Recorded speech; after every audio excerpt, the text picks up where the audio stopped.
സ്നേഹക്കൂട്ടിന്റെ എല്ലാ പ്രിയപ്പെട്ട പ്രേക്ഷകർക്കും മെട്രോ സ്റ്റാറിലേക്ക് സ്വാഗതം. അങ്ങനെ അച്ചുവിന്റെ വിവാഹത്തിനുള്ള ഒരുക്കങ്ങളിലാണ് സേതുവും പല്ലവിയും പൊന്നുമടം തറവാടും എല്ലാവരും. എന്നാൽ ഇതുവരെ നിഖിലിന്റെയും കുടുംബത്തിന്റെയും ചതി തിരിച്ചറിയാനായിട്ട് അച്ചുവിനോ കുടുംബത്തിനോ സാധിച്ചിട്ടില്ല. ഇനി എന്തൊക്കെയായിരിക്കും ഇന്നത്തെ എപ്പിസോഡിൽ സംഭവിക്കുക എന്ന് നമുക്ക് നോക്കാം. അതിനു മുൻപ് ആദ്യമായിട്ടാണ് ഈ ചാനൽ കാണുന്നതെങ്കിൽ തീർച്ചയായിട്ടും സബ്സ്ക്രൈബ് ചെയ്യുക. അപ്പോൾ ഞങ്ങളിടുന്ന പുതിയ സീരിയൽ റിവ്യൂ വീഡിയോസ് എല്ലാം നിങ്ങൾക്ക് ലഭിക്കുന്നതായിരിക്കും. അങ്ങനെ പ്രതീക്ഷിക്കാത്ത സംഭവങ്ങളാണ് നടന്നുകൊണ്ടിരിക്കുന്നത്. ഇനിയും ദിവസങ്ങൾ മാത്രമാണ് അച്ചുവിന്റെ വിവാഹത്തിന് ബാക്കിയുള്ളത്. എന്തായാലും പല്ലവിയും സേതുവും കൂടി വിവാഹം ക്ഷണിക്കാൻ വേണ്ടിയിട്ട് പോകുന്ന വഴിക്കാണ് ബാലനെ കണ്ടുമുട്ടുന്നത്. എതിർദിശയിൽ നിന്നും ബാലൻ ഫോണിൽ സംസാരിച്ചുകൊണ്ട് വണ്ടി ഓടിച്ചുകൊണ്ട് വരുമായിരുന്നു. അപ്പോൾ സേതു പെട്ടെന്ന് ബ്രേക്ക് പിടിച്ചത് കൊണ്ട് മാത്രമാണ് ബാലന്റെ ജീവൻ രക്ഷിക്കാനായത്. വേറെ കുഴപ്പമൊന്നും ഉണ്ടായില്ല. വണ്ടി ചരിഞ്ഞപ്പോൾ കാലിന് ചെറുതായിട്ട് പരിക്ക് പറ്റി, അത്ര മാത്രമേ ഉണ്ടായിരുന്നുള്ളൂ. അങ്ങനെ പെട്ടെന്ന് സേതുവും പല്ലവിയും പോയി ബാലനെ രക്ഷിച്ചു. സേതു കുറച്ച് വഴക്കൊക്കെ പറഞ്ഞു. ഫോണിൽ സംസാരിച്ചുകൊണ്ട് വന്നത് എന്തിനാ, വലിയൊരു അപകടമല്ലേ ഒഴിവായത്, ഞാൻ ബ്രേക്ക് പിടിക്കാതിരുന്നു എന്നുണ്ടെങ്കിൽ എന്ത് ചെയ്തേനെ എന്നൊക്കെ പറഞ്ഞ് സേതു വഴക്ക് പറഞ്ഞു. അങ്ങനെ പതുക്കെ പല്ലവി ബാലനെ പിടിച്ച് മാറ്റി നിർത്തി വണ്ടി ഒതുക്കി. പക്ഷെ വണ്ടിക്ക് ചെറിയൊരു കംപ്ലൈന്റ് ഉണ്ട്, വണ്ടി സ്റ്റാർട്ടാവുന്നില്ല. അങ്ങനെ ഉടനെ തന്നെ സേതു തനിക്ക് അറിയാവുന്ന മെക്കാനിക്കിനെ വിളിച്ചു. ഉടനെ തന്നെ വരാൻ വേണ്ടിയിട്ട് പറഞ്ഞു. എന്തായാലും മെക്കാനിക്ക് വരുമ്പോൾ കുറച്ച് സമയം എടുക്കും. ഇനി വണ്ടി നന്നാക്കി തരാതെ പോകാനായിട്ട് പറ്റത്തില്ലല്ലോ.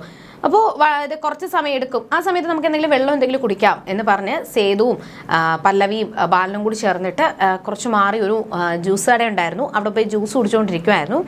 ജ്യൂസ് കുടിക്കുന്നതിൻ്റെ ഇടയിലും ഇതേപോലെ ബാലനെ വഴക്ക് പറയുന്നുണ്ട്. എന്നാൽ ബാലൻ പറഞ്ഞത് തൻ്റെ മകൻ്റെ വിവാഹമാണ്. സേതു ബ്രേക്ക് പിടിച്ചില്ലായിരുന്നു എങ്കിൽ ഇപ്പോൾ എനിക്ക് എന്ത് പറയണമെന്ന് എനിക്ക് അറിയത്തില്ല. എൻ്റെ മകൻ്റെ വിവാഹമാണ്, വിവാഹ ഒരുക്കങ്ങളിലാണ് ഞാൻ എന്നൊക്കെ സേതുവിനോട് ബാലൻ പറഞ്ഞു. പെട്ടെന്ന് തന്നെ ബാലനൊരു കോൾ വന്ന് ഉടനെ തന്നെ ബാലനെ എടുത്ത് സംസാരിച്ചു. അതിനുശേഷം ഒരു നമ്പർ അയച്ചു തന്നതാണ്. ആ നമ്പറിലോട്ട് തിരിച്ചു വിളിച്ചത് സേതുവിനെയാണ്. യഥാർത്ഥത്തിൽ ബാലൻ കാണാൻ വന്നത് തന്നെ സേതുവിനെയാണ്. വിളിച്ച് സംസാരിച്ചപ്പോഴാണ് താൻ കാണാൻ വന്ന സേതുവാണ് ഈ മുന്നിൽ നിൽക്കുന്നത് എന്നുള്ള സത്യം ബാലൻ തിരിച്ചറിഞ്ഞത്. എന്തിനാ വന്നതെന്ന് ചോദിക്കുമ്പോഴാണ് തൻ്റെ മകന്റെ വിവാഹമാണെന്നും അതുകൊണ്ട് വിവാഹത്തിന് വേണ്ടിയിട്ട് ഉള്ള ഒരുക്കങ്ങൾക്ക് J2M കമ്പനിക്ക് ഈ ഒരു വിവാഹത്തിന്റെ ഓർഡർ തരാൻ വേണ്ടിയിട്ട് വന്നതാണ് എന്നുകൂടി പറഞ്ഞു. അപ്പോൾ വിവാഹത്തിന്റെ ഓർഡർ തരാൻ വേണ്ടിയിട്ട് വന്നതാണ്. അങ്ങനെ J2M കമ്പനിക്ക് ആ ഒരു വിവാഹത്തിന്റെ ഓർഡർ കൊടുത്തു. നല്ലതുപോലെ തന്നെ നല്ല ഗംഭീരമായിട്ട് വിവാഹം നടത്തി തരണം. വലിയൊരു പ്രമാണിയുടെ മകളെയാണ് വിവാഹം കഴിക്കാൻ പോകുന്നത്. അതുകൊണ്ട് നല്ല ഗംഭീരമായിട്ട് തന്നെ ഈ ഒരു വിവാഹ ഒരുക്കങ്ങളെല്ലാം നടത്തി തരണം എന്ന് സേതുവിനോട് ബാലൻ പറയുവാണ്. അതിനുശേഷം അഡ്വാൻസും കൊടുത്ത് ബാലൻ അങ്ങ് തിരികെ പോയി. മെക്കാനിക്ക് വന്ന ഉടനെ തന്നെ അങ്ങ് തിരിച്ചു പോയി. എന്നാൽ സേതുവിന് ഒരുപാട് സന്തോഷം തോന്നി. അത്യാവശ്യം പൈസയ്ക്ക് ബുദ്ധിമുട്ടായിട്ട് പൈസയ്ക്ക് വേണ്ടിയിട്ട് ഓടിക്കൊണ്ട് നടക്കുന്ന സമയത്താണ് സേതുവിന് ഇങ്ങനെ ഒരു ഓഫർ വന്നത്. അപ്പോൾ പിന്നെ സേതുവിന് കുറച്ച് ആശ്വാസമായി എന്ന് തന്നെ പറയാൻ പറ്റും. ഇതിൻ്റെ ഇടയിൽ ബാലനും സേതുവും സംസാരിച്ചുകൊണ്ടിരിക്കുമ്പോൾ സേതുവും പല്ലവിയും വിവാഹിതരായത് എന്നാണ് ബാലൻ വിചാരിച്ചത്. അതുകൊണ്ട് തന്നെ നിങ്ങൾ വിവാഹിതരായ പുതിയ കപ്പിളാണല്ലേ, എന്തായാലും എൻ്റെ മകൻ്റെ വിവാഹത്തിന് നിങ്ങൾ രണ്ടുപേരും വരണം, ഭാര്യയും ഭർത്താവും നല്ല ജോഡികളാണ്, അതുകൊണ്ട് രണ്ടുപേരും എൻ്റെ മകൻ്റെ വിവാഹത്തിന് വരണം എന്നൊക്കെ പറഞ്ഞ് സേതു സംസാരിക്കുകയാണ്. അത് ബാലന് ഒരുപാട് സന്തോഷം. പക്ഷേ അവിടെ സേതുവോ പല്ലവിയോ തിരുത്താൻ പോയില്ല, ഞങ്ങൾ വിവാഹിതരല്ല എന്ന് തിരുത്താൻ പോയില്ല. ബാലൻ പോയതിനു ശേഷം അതിനെപ്പറ്റി സേതു പറയുന്നുണ്ട്. പല്ലവി എന്താ ആ ഒരു വിവാഹം കഴിഞ്ഞതല്ല എന്ന് പറയാത്തത്? ഞാൻ വിചാരിച്ചു സേതുവേട്ടൻ പറയുമെന്ന്, പക്ഷെ ഞാൻ വിചാരിച്ചത് പല്ലവി പറയുമെന്നാണ്. എന്തായാലും പല്ലവിക്ക് അത് ഭയങ്കര ഇഷ്ടപ്പെട്ടു. സേതുവിനെ ഇപ്പോൾ ഏറ്റവും കൂടുതൽ സ്നേഹിക്കുന്നത് തന്നെ പല്ലവിയാണ്. അങ്ങനെ ആ ഒരു സംസാരങ്ങളൊക്കെ കഴിഞ്ഞ് തിരികെ വീട്ടിലോട്ട് വരുന്ന സമയത്തും നിഖിലിൻ്റെ അമ്മയൊക്കെ കൂടി ഭയങ്കര ചർച്ചയാണ്. പ്രതാപൻ്റെ ഭാര്യയോടും നിഖിലിൻ്റെ അമ്മ പറയുന്നത് അവരെ ഇതുവരെയും ആ ഒരു സ്ത്രീധനത്തിൻ്റെ കാര്യങ്ങളായിട്ട് ഒന്നും പറഞ്ഞിട്ടില്ല, മകൾക്ക് എന്ത് കൊടുക്കുമെന്ന് പോലും പറഞ്ഞിട്ടില്ല. എന്നാൽ ഞാനൊരു തുക ഉദ്ദേശിച്ചിട്ടുണ്ട്, ആ തുക കിട്ടിയില്ല എന്നുണ്ടെങ്കിൽ പിന്നെ വിധം മാറും, കല്യാണം മുടക്കാൻ തന്നെ ഞാൻ ശ്രമിച്ചെന്ന് വരും, അവസാനം ഒന്നും നടന്നില്ല എന്ന് തോന്നുവാണെങ്കിൽ തന്നെ ഞാൻ വിവാഹം മുടക്കിയിരിക്കും എന്നൊരു ഭീഷണിയാണ് നിഖിലിൻ്റെ അമ്മയുടെ ഭാഗത്തു നിന്നും വരുന്നത്.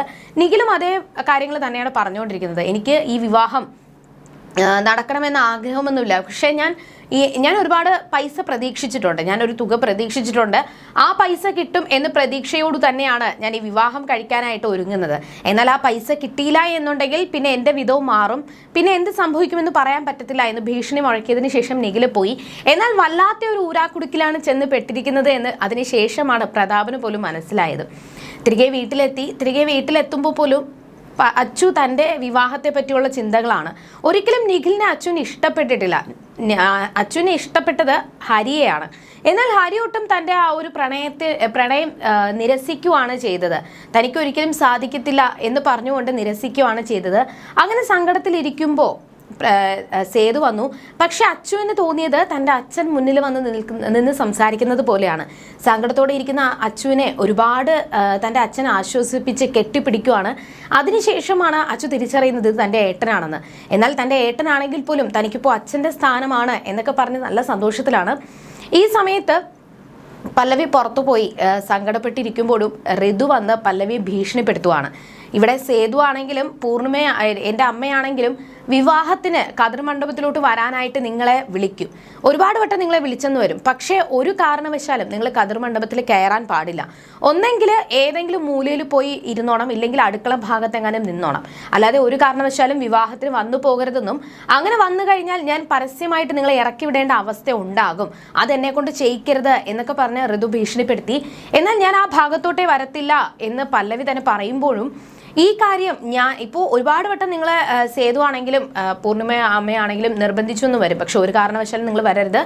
പക്ഷെ അതുപോലെ തന്നെ ഞാനാണ് നിങ്ങളോട് വരരുത് എന്ന് പറഞ്ഞ കാര്യം പോലും നിങ്ങൾ അവരോട് പറയരുത്. ആര് ചോദിച്ചാലും നിങ്ങളുടെ സ്വന്തം ഇഷ്ടം ആയിരിക്കണം, സ്വന്തം തീരുമാനമായിരിക്കണം എന്നാണ് മറ്റുള്ളവരോട് പോലും പറയേണ്ടത് എന്നൊക്കെ പറഞ്ഞ് ഋതു ഭീഷണിപ്പെടുത്തി. അങ്ങനെ ആ ഒരു സംഭവങ്ങളൊക്കെ കഴിഞ്ഞ് എല്ലാവരും ഈ വിവാഹത്തിനുള്ള ഒരുക്കങ്ങളിലാണ്. രാവിലെ തന്നെ മിത്രേട്ടനും ഹരിയും വിഷ്ണുവും എല്ലാവരും കൂടി അവിടെ വന്നിട്ടുണ്ട് പൊന്നുമടത്തിലേക്ക്. ആ ഒരു വിവാഹ ഒരുക്കങ്ങൾക്ക് വേണ്ടിയിട്ടുള്ള സാധനങ്ങളും കൊണ്ടാണ് അവർ വന്നതിന് ശേഷം തന്നെ എല്ലാവരെയും കണ്ടു, സംസാരിച്ചു. അപ്പോൾ സേതുവിന് ഒരുപാട് സന്തോഷം തോന്നി. മിത്രേട്ടനും വിഷ്ണു ഒക്കെ കൂടി ചേർന്നിട്ട് ഫസ്റ്റ് ഈ ജേട്ടു ഇപ്പോൾ ഒരു വിവാഹത്തിലെ പയ്യൻ്റെ വീട്ടുകാരാണെങ്കിലും പെണ്ണിൻ്റെ വീട്ടുകാർക്കാണെങ്കിലും ആദ്യത്തെ സമ്മാനം കൊടുക്കുക ജേട്ടുവും കമ്പനിയാണ്. അങ്ങനെ ഒരു സമ്മാനം കൊടുത്തു. സന്തോഷത്തോടു കൂടിയാണ് അത് അച്ചു സ്വീകരിച്ചത്. അതിനുശേഷം സംസാരിക്കുന്നതിൻ്റെ ഇടയിൽ ഹരി മാറി നിൽക്കുന്നതായിട്ട് അവിടെ പറയുന്നുണ്ട്. പക്ഷെ എല്ലാവരും വിചാരിച്ചിരിക്കുന്നത് പോലും, ഇപ്പോൾ പല്ലവി പോലും വിചാരിച്ചിരിക്കുന്നത് അന്ന് പൊന്നുമടത്തിൽ വെച്ച് ഹരി ഇറക്കിവിട്ട ആ ഒരു സംഭവം ആയിരിക്കാം ഹരിയെ നല്ലപോലെ വേദനിപ്പിച്ചത്. അതുകൊണ്ടായിരിക്കാം ഹരി അകത്തോട്ട് കയറി വരാത്തതെന്നാണ് എല്ലാവരുടെയും മനസ്സിൽ. എന്നാൽ ഒരിക്കലും അതല്ല. അച്ചു തന്നോട് തന്നോട് പ്രണയമാണ് എന്ന് പറഞ്ഞ ആ ഒരു കാര്യമാണ് ഹരി അലട്ടുന്നത് എന്നുള്ള സത്യം മിത്രേട്ടനും പിന്നെ നമ്മുടെ അച്ഛനും കുറച്ചു പേർക്ക് മാത്രമേ അറിയാവുന്നുള്ളൂ. ഹരിയെ അകത്തോട്ട് വിളിച്ചു വരുത്തി. എന്നാൽ ഹരി ആദ്യം തയങ്ങി നിൽക്കുമ്പോഴും പൂർണിമാമ പറയുന്നുണ്ട്, ഹരിയുടെ വിഷമം എന്താണെന്ന് എനിക്കറിയാം, ഞാനിതിപ്പോൾ തന്നെ തീർത്തു തരാം എന്ന് പറഞ്ഞ് ഋതുവിനെയും സ്വാതിയും വിളിക്കുകയും എന്നിട്ട് സ്വാതി വന്ന ഉടനെ തന്നെ അന്നത്തെ സംഭവം നീ കാരണമാണ് ഉണ്ടായത്, അതുകൊണ്ട് നീ പരസ്യമായിട്ട് ഹരിയോട് മാപ്പ് പറയണം എന്നുകൂടി പൂർണിമാമ പറഞ്ഞിരിക്കുകയാണ്. ഇനി എന്തൊക്കെയായിരിക്കും സംഭവിക്കുക? വിവാഹ ഒരുക്കങ്ങൾ നടന്നുകൊണ്ടിരിക്കുമ്പോഴും ചില അപ്രതീക്ഷിത സംഭവങ്ങൾ പൊന്നുമടത്തിൽ അരങ്ങേറിക്കൊണ്ടിരിക്കുകയാണ്.